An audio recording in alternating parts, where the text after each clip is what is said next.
Hello, my name is Juliana Góes, and I'm here today to talk about reclaiming territory, urban resistance, and collective life. But before we start talking about the topic itself, I want to introduce myself. I am currently assistant professor at Binghamton University, but a lot of what I'm going to share here, I didn't learn actually in the university. Um, I am a Black woman from Brazil, and I grew up in Planaltina, that is a periphery about 40 kilometers of Brazil's capital, that is named Brasilia. A lot of what I learned, what I'm going to share here, actually comes from my experiences of learning about trying to survive and navigate being a Black woman growing up in a periphery in a city, as I'm going to talk later, that actually does not want us there. Beyond that, prior into the university, I was part of a political movement that created urban occupation. We gathered people that could not afford rent, and we occupy empty lots or buildings to claim and demand our rights to the city.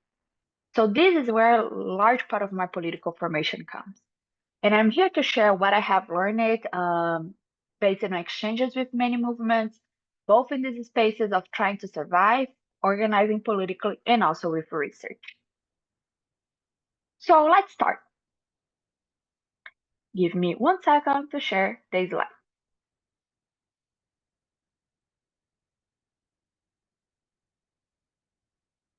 Okay.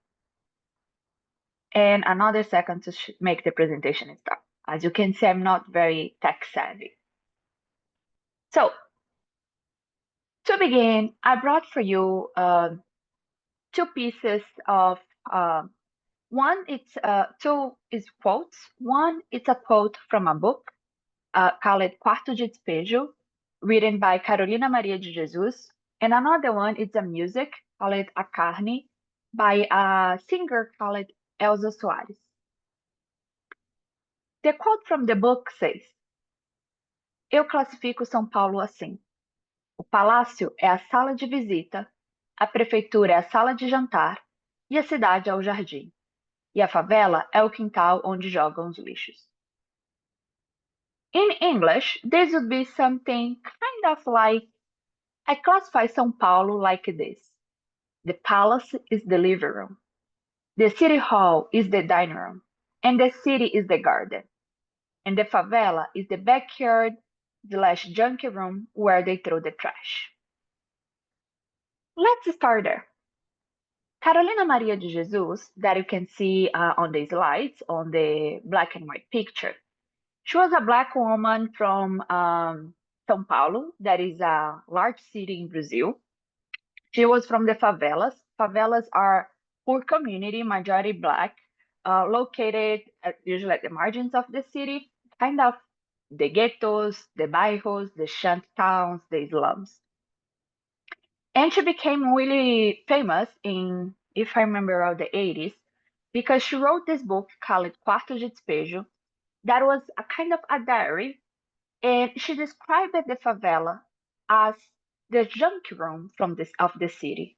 This place where you're gonna throw everything that was unwanted, all the objects that you don't use, the trash. I will dive in a little bit more on this, but before, let me present for you the music so we can dive in connecting both. Kind of similar on the same time. No, actually, sorry. I think Carolina Maria Jesus' book came way before the 80s, and Elza Soares were a little bit after that. But more recently, Elza Soares, that you can see on the picture on the slides of the left, she's also a Black woman from Brazil, and she writes a music in which she sings.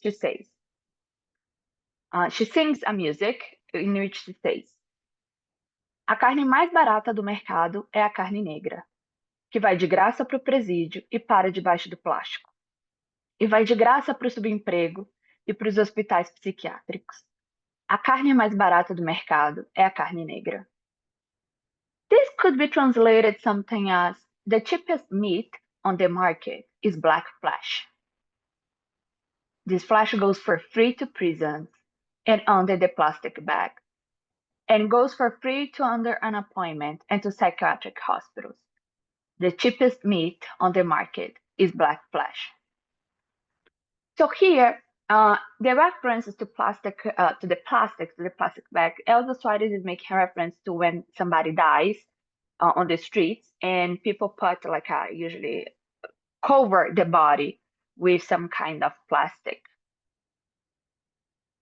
Um, you can see that in both in the music and in the piece of Carolina Maria de Jesus' book, they're writing as some saying that the people in the black people, and in particular case of Maria Carolina Jesus, the favela, this space, they were not humans. They were trash or they're the flesh. And this is the beginning, the essential point to start today's conversation. I was growing up, I mentioned before, I grew up in a periphery of Brazil's capital. And I got a fellowship for a school in the center of downtown, the center of the city. For going to the school, I had to take the bus and could take even 2 hours to go to the school and 2 hours to be back, depending on the day. But it was going to be usually like 1 hour if the bus really passed it. And the bus was so full that we didn't fight for space to sit. We fight for space to enter, to fit in the bus. And I have this memory of like very early in my life, I understood how cities were segregated. I was coming from a periphery, from a poor community, having to take a ride on a bus that was so full of just workers that are going to be like usually were the lower employees that are going to work for the companies downtown, to just have access to some somehow a better education. And I couldn't understand how class, it was pretty clear for me how class impacted that. My family was a working class family. We didn't have money to rent a place downtown the city. Um, so it was where we could live. But there was always something missing when you think about the city and you think about the economic dynamics of the city, and when you focus on that. There's something there that was seen that only later, many years later, I was able to understand. That segregation was not there just because they were separating poor people and non-poor people. That separation was there because they also are separating Black people and non-Black people. For those who don't know, Brazil is the largest has the largest Black population outside Africa. We are about 120 million and Black people, and we had the longest slavery in the Americas, and we also had the largest plantation system in the Americas. How cities were built based on this logic was that the division in the cities was not only between workers and those who have the means of production and those who had not. The city didn't work only by dispossessing, and you likely have learned about this in previous classes of this course. The city didn't work only by dispossessing our lands, dispossessing the little wealth that we had, dispossessing our commons. The city also depended on the evisceration of our bodies. So I have worked with a concept that is accumulation by evisceration. And what do I mean by that?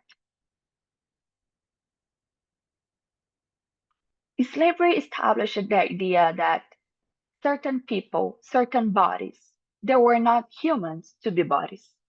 They were flesh, they were meat to be sold and bought in a market. So we were not the workers, we were the tool of the worker. We were in a factory of meat. We are not the workers of the factory, we're the meat being produced and sold. There was a whole economy built around selling our ancestors. And this continues in a different way today in the cities.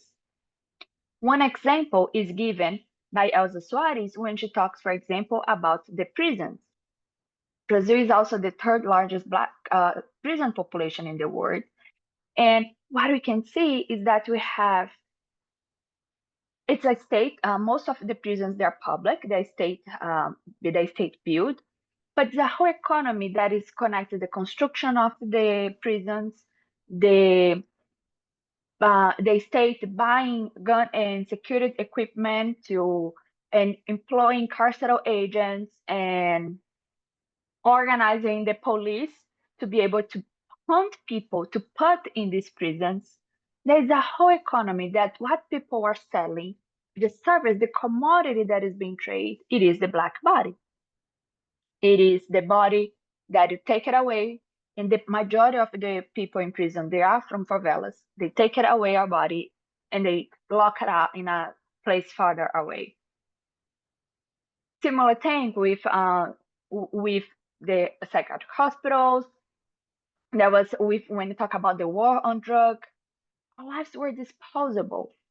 We're not kind of needed in a certain way that we were the product, that the object, the completely non-human thing that could be used, reused, abused in many ways.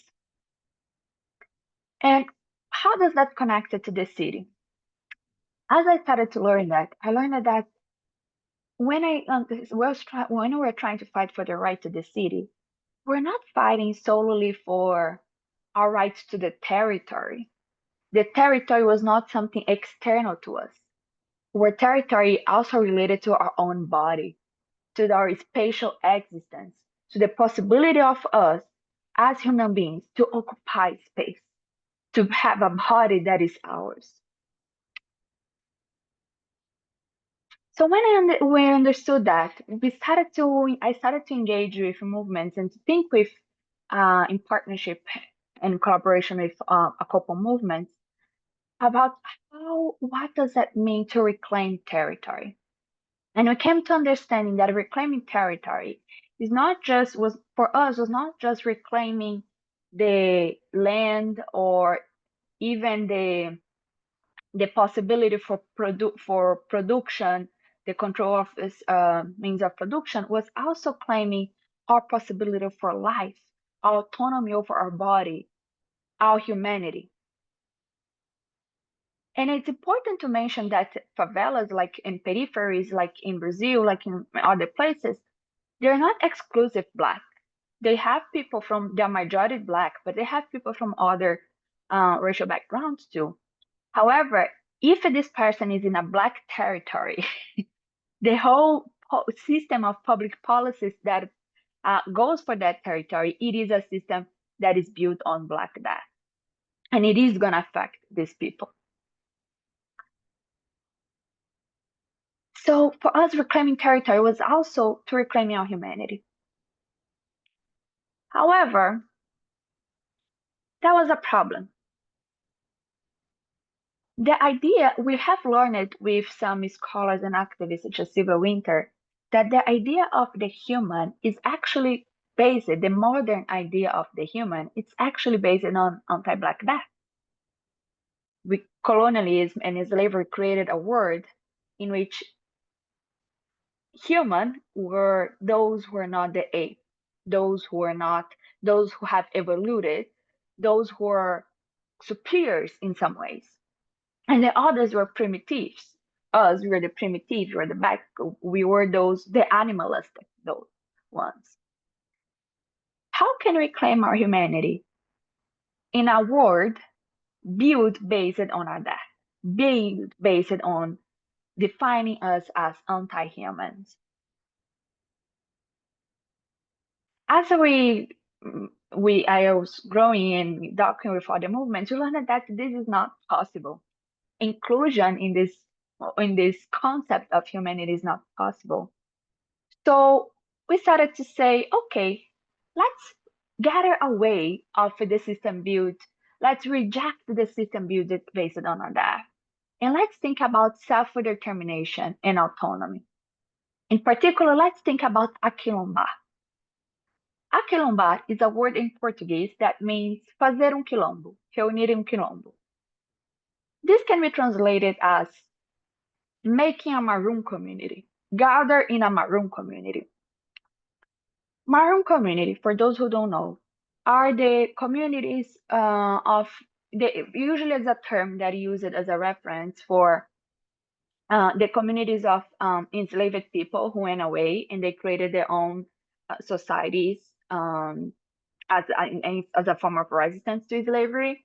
We have many documented historically and many still today. In Brazil, there are ethnic communities that hold and protect ancestral traditions. We have more than 5,000 Maroon communities in Brazil today. But we are using here a quilombar not just to refer to specific ethnic communities or to communities like contemporary ethnic communities or to communities from the past. We're using a quilombar to refer to Maronage as a form of resistance. Reclaiming their territory was also reclaiming autonomy of governance, of autodetermination, not included in the system that is built upon on that, but as a refusal, as a Maronage praxis, as a fugitive praxis of the system that it works based on that. So I want to give you a couple examples that I have learned with a more research project of how we have worked and we have built, we have a quilombado. We have gathered in Maroon and used this as a strategy for fight for building another world in Brazil. One of these is an example. It's a group called Manzo Gunzo Kayango. Manzo Gunzo Kayango, it is a Maroon community, recognized even by the state, a Maroon community, and it's located in Belo Horizonte. This is a 2.5 million people city. It's a Maroon community located in the city. But they have developed, among many things, they have developed a project called Educa Quilombo. You can see on the picture on your, for me, it shows on your left side. You're gonna see a circle with kids. What is Educa Quilombo?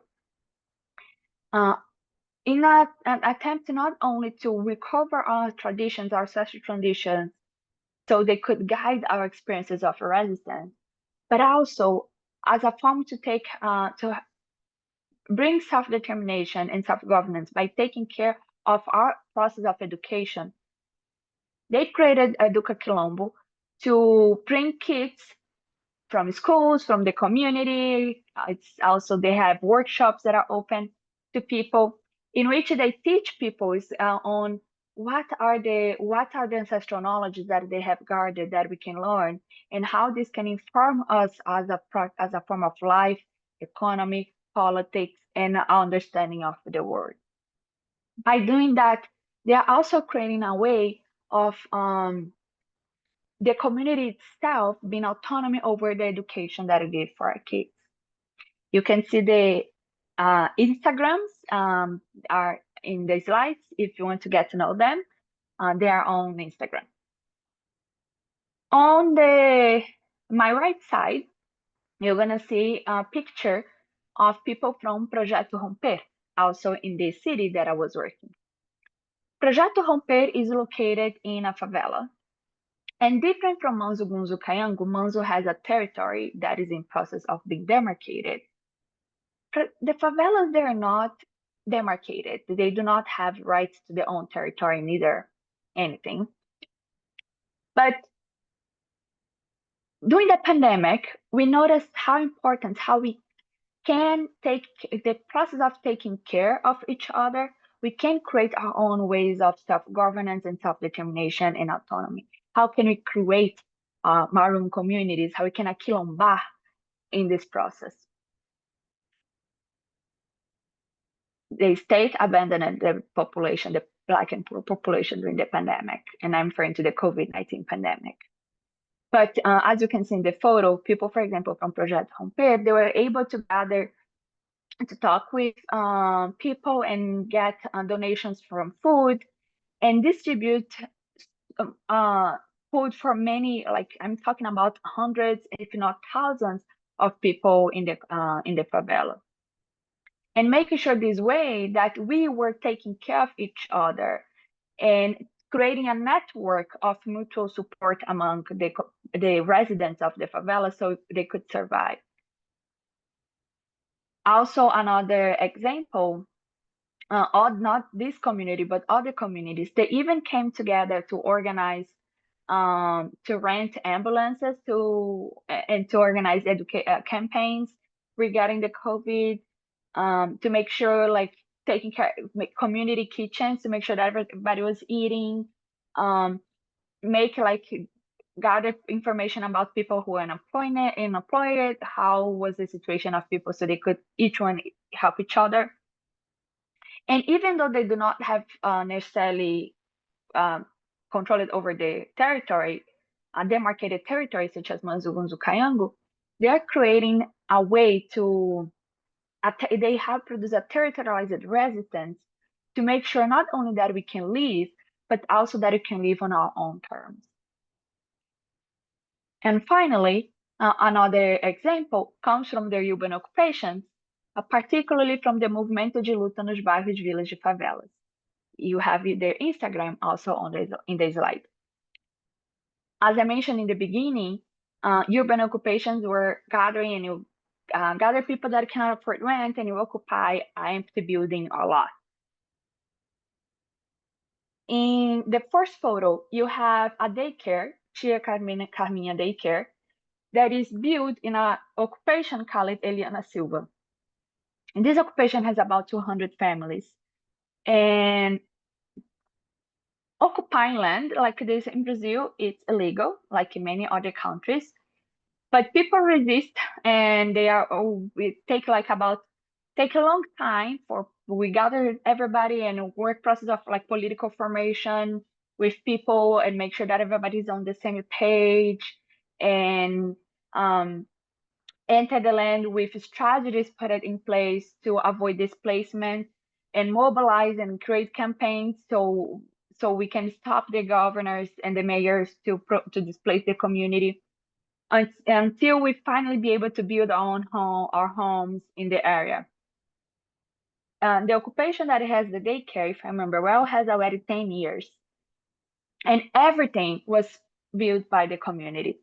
The sewer system, the electrical system, in partnership with other movements. They designed how they're gonna be the streets, and the streets they carry name of revolutionaries that inspired our contemporary struggle.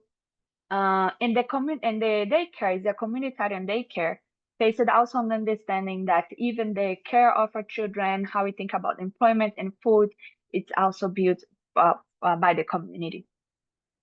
I have here just one last example that is a more recent. They occupied a building a while ago, and they named this occupation Maria do Arraial. In the city where they are located was the first planned city in Brazil and was built to be a symbol of progress, capitalist progress, modernity, was inspired to be like the Chicago from Brazil, the La Plata of Brazil. And to do that, they displaced a black community that was in the land before. And the place where it's currently built, the House of Governor of the state is currently built, the palace that is named the House of the Governor, was a place of a black woman called Maria do Arraial. And there is part of oral tradition says that she cursed the people that displaced her, and the governors that live in that house, they would die. In fact, 4 governors already died in that house.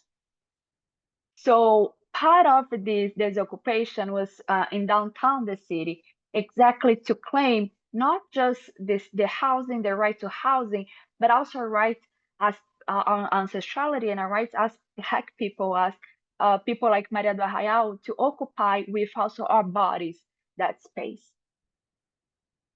So these are a few examples of how like we are building and thinking about self-determined, thinking about how we can build another world and build another city and think the rights in the city, considering that we are not even humans by the system that produces the modern form of producing cities nowadays. That is a capitalistic and colonial form. So to to summarize, and we finish here, what I want to share, I want to stick with, that I can stick with, is that cities are also spaces of not solely of a capitalist and colonial spaces. There are spaces also of where anti-black death, anti-blackness, of anti-black genocide and black death, and in other contexts, you're gonna have other kinds of racialized communities that are gonna be that the death, our death is going to build the city. We're going to have whole economies that are not necessarily using the exploitation of our labor and not only necessarily using the dispossession of our wealth, but also the evisceration of our own bodies.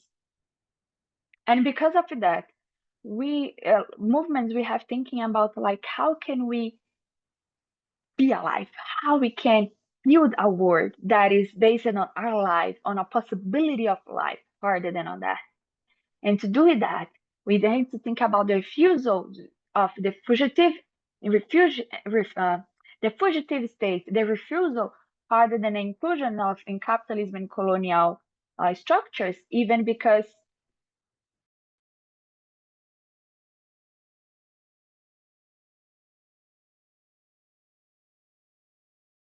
in our self-determination from them.